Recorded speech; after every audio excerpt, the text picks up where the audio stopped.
All right, lessons learned from renting apartments. The first thing that I suggest is what I did. I counseled the renters, and that is to let them know that, look, the most important things in life are food, clothing, shelter, transportation.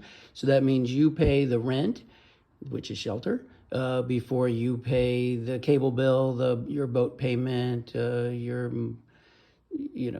loan shark, whatever it is.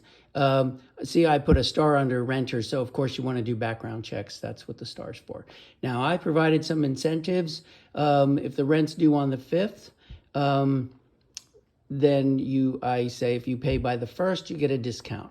If you pay after the 10th, there's a penalty. The way human psychology works is you got to make the penalty a little tougher. We're more wired to avoid pain than to gain pleasure. However, in my case, the rents were very low, $400, $500 a month. So with the $400 a month, they got a $10 discount if they paid by the 1st. After the 10th, they got a 10% penalty, which was $40. All right, so if your rent's $1,000, you might want to give them a $20 discount to pay early, and maybe you want to give them a 5% discount, which is $50 for a late payment.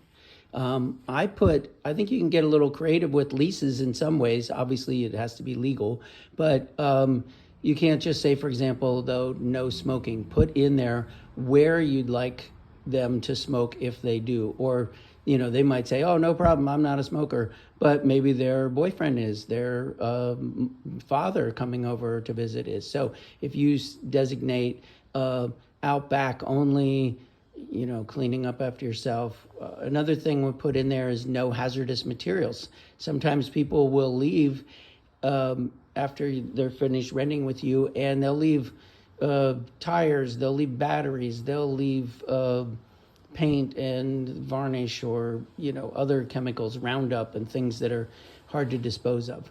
I put in my lease that I wanted a monthly or quarterly inspection, and I had a little grid of each apartment, and I would show it to them and say, this is what I'm going to come in and check.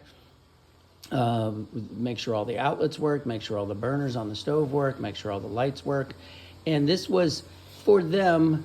However, it was also for me, because I wanted to see and fix things. Sorry about the lawnmower or weed whacker. I wanted to see and fix things early. Your tenants will want things fixed early, but they don't want to tell you about it because their fear is if you start fixing things, then the rent's going to go up. Okay.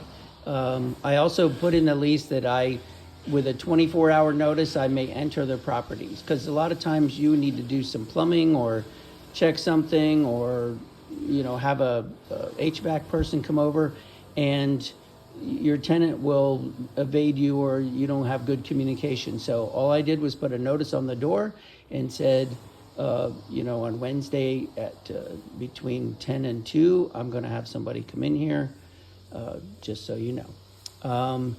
The other advice is ask other landlords. I learned a ton from asking others.